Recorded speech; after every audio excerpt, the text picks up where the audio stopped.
you're more likely to be found in the water, aren't you? And Yeah. you work with arguably one of the most charismatic and interesting British wildlife that we've got around our coastlines, don't you? Yes, I do. The basking shark. Yeah, Yeah. yeah. No, so Just have to double check. no, the nudibranch. Sorry. I do love nudibranchs. I Yeah, do no. love To be fair, they nudibranchs. are very interesting. So I'm doing a disservice to nudibranchs, but no, I was alluding to basking sharks. Yes. Yeah, of course. So I like to keep my toes in the water, literally. I'm a scuba diver. I also do. I'm also trained for Sea Search, so that's the kind of citizen science program where people go and record marine habitats and the species that they're in them. And then last summer, I started working for Basking Sharks Scotland, who are really cool organisation on the west coast. So based in Oban most of the year, and then at the peak season we go out to the Isle of Coll. And we basically research and take people in the water with basking sharks. So we give them a kind of immersive experience, if you like. So you're But collecting. Sorry, so you're collecting data while you're taking people out to see them as well. It's not just like a fun trip yeah, sort of thing. yeah. Um, so we have kind of like a dual purpose. So the first one is to educate and raise awareness. So we take people in the water, but we're very focused on the sharks' welfare. So it's not as if we just pile a load of people into the water. We do a lot of training with them previously. We follow the Wise Oceans scheme, so our skippers are very highly trained to minimise disturbance. We only take maximum of 4 people in the water with them at a time, because you want to minimise disturbance on these animals as much as possible. But while we're in the water, because the best thing about the basking sharks, so just as a bit of background, they're on average 8 to 10 meters long, massive animal. That's a big fish. It's a big fish. Yeah. Their dorsal fin alone is 1 meter high, so you can't miss it in the water. It's pretty cool. But we don't know much about them at all. So they're a very sort of elusive species.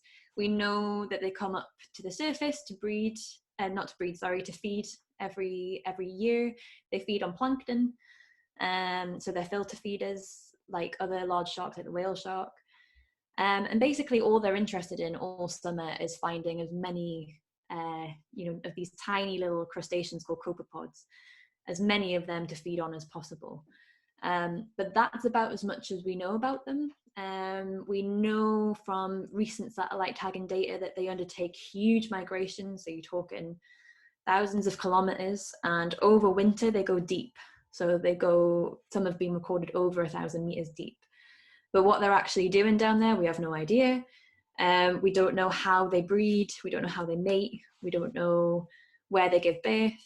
So there's a lot of stuff we don't really know about them. So what we try and do is we use the opportunity of tourism to research the basking sharks as well. So we take as much data as we possibly can. So we look at unusual markings, so we see whether the same individuals are returning to the same sites every year. We sex the sharks, so we look at whether it's male or female, what the size of it is, any odd behaviors, anything like that. How many parasites they have on them, because sometimes they have parasitic lampreys. Yes, yeah. And then every September we do a dedicated research trip. So we do things like plankton sampling.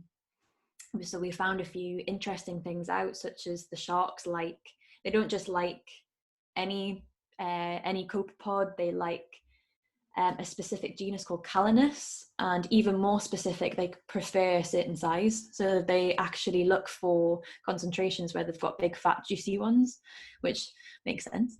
And we also have noticed, it's not enough evidence to make a proper scientific conclusion, but we have noticed that unfortunately microplastics are the same size as the plankton that they like to feed on. So the chances are that they might be filtering them out from the water, but we don't know.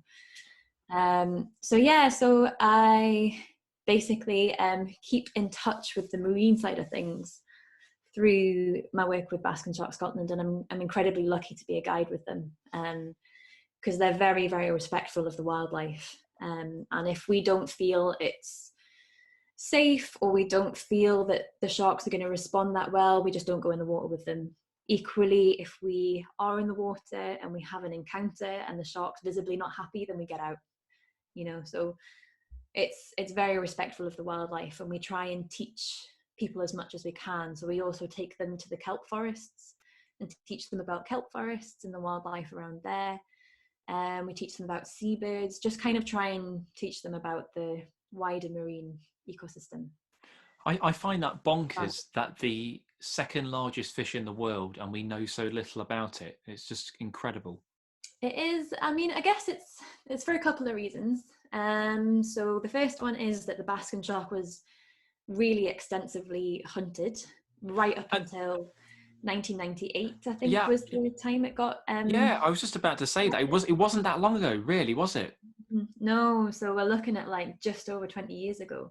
Yeah. And there were huge fisheries, some massive ones. So there were some in Scandinavia, but there were loads around the coast of Scotland and Ireland, for example, because we are one of the hotspots for Basking sharks, which is really awesome. But they have this huge oily liver, so it can be about a quarter, maybe even a third of its body size, and it contains shark oil, so something called squalene, which was used traditionally in oil lamps mainly, but it is also used in cosmetics and perfumes and things like that. And because Basking sharks are, I don't know if you've ever seen one. I've not, unfortunately. No, I'm dying to. As you well know, I'm dying to. Yes, they do. You come out with this, but yeah. they're pretty dopey. So they're not really thinking about much other than where the plankton is. They're quite a slow-moving species. They're right at the surface. They don't have much. I mean, if you know what you're doing, so say you're a fisherman, you know what you're doing, and you follow them slowly enough and quietly enough, they won't notice you're there. So they're quite easy to, for someone to catch or harpoon or whatever. So their population was really massively decimated by that. So we're only just really seeing the recovery now. So we don't know how many individuals there are out there in the North Atlantic population. And also you've got the second reason is that our technology is advancing as we speak. So it's really hard to tag a shark or get any sort of data off a shark, especially if they're going as deep as the Basking sharks are. So we're only just catching up enough to learn more about them. So there was a really cool genetic tagging study. I don't know if you saw it. I did. Wasn't this where they found out that there's two different populations or something? Is it the ones in the North Atlantic are different to the ones in the Northeast? Is that right? Or am I wrong? Yeah, I think we're talking about the same study. So the one I'm talking about was led by Dr. Lillian Lever. Okay. So that was about, I think we probably are talking about the same one.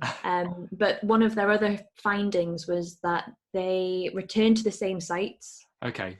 Year on year, and the groups that they're returning in have a high level of relatedness, which essentially means that essentially means that they're kind of traveling with extended family, which is kind of cute. So, and it was mainly the females that were doing that. So it's almost like you and your third cousin twice removed going back to your favorite restaurant kind of thing. Yeah. So we're finding out more about them all the time. But yeah, they're a really awesome species. Nothing beats seeing one of them in the water. So we see the fin. Often you see the nose, you see the tail, and that's how you know it's a Basking shark, and they're just tracking straight through the water. And so our skipper will try and line us up so we're sort of being dropped in front of the shark almost. So we're being dropped in its path. Yeah, just let them come to you. Yeah, and hopefully if all the stars align, then you shouldn't have to move that much. Sometimes we do have to get people to swim a little bit, or one of us will hold your hand and basically tow you through the water. But you wait until the fin sort of like lined up with you and you can see it's tracking towards you. And just at the right moment, you get people to lie flat, perfectly still, fins out the water. And all you have to do is put your head down, because you're wearing a suit that's so thick, you're so buoyant you couldn't sink even if you tried. People do, but you can't. and you just wait for it, and it just seems to come out of nowhere, this like massive, great big mouth with all these you can see the gill rakers, this perfect white gill rakers, and you honestly, even though you've seen that, you've had that experience so many times, there is nothing that stops you from going because there's like a huge shark coming towards you with its mouth wide open. Your natural reaction is to swim away as fast as you can. But they're so cool, and they just come towards you, and they'll either sort of like pass right by or they'll go underneath. But they're just not bothered. As long as you just stay nice and still and quiet, they're just not that bothered. They're like, oh, there's something there. Just sort of get around. Well, you know, threat to them are they, and they're not aggressive, so. No, they're not. I mean, there was one occasion where a guy got really freaked out, and his natural reaction was to, because it's sometimes you can't stop yourself from panicking because there's a huge shark and it's literally gone right in between your legs, and to try and stay still in that situation for some people is really hard. So he tried to sit up in the water, and his fins just came down. He didn't hit the shark, but his fins just came down in the water, and it just freaked out a little bit. But all it did was just whip its tail and just swim the other direction. So yeah, they're not aggressive. They're not out to get you. But obviously that doesn't mean that you shouldn't be respectful of it. So no. Yeah. So yeah, it's a really, really cool thing. And I mean, even if it wasn't the sharks we were seeing, even if it was just hanging out around the Sea of the Hebrides, it's just amazing. Like the amount of life that's there is phenomenal, and it's so nice to be able to.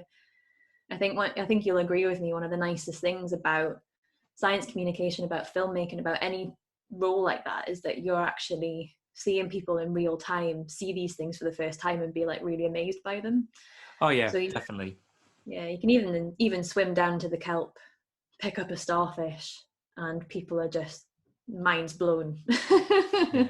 But yeah, it's really cool. It's great. It's another world, isn't it? And I'm quite glad that I've been able to showcase on my podcast. 1 minute we've got gamekeepers, conflict, and then basking sharks, and it's segued really nice. I didn't think you'd be able to link those two, so that was great. Look, you did a good job. Well, yeah, I mean, like, so I wear two different hats, really. So, yeah. Like I said, where can I make the most difference? So conflict is one of the biggest problems. I mean, that's going to affect basking sharks as well. It affects every single species and habitat that we basically have. So trying to figure out how we can move past these better in a more efficient way, in a more effective way, is very important. But also at the same time, hanging out with cool animals and educating people about them is also really important. So I'm really, really, really lucky that I get to do both at the same time.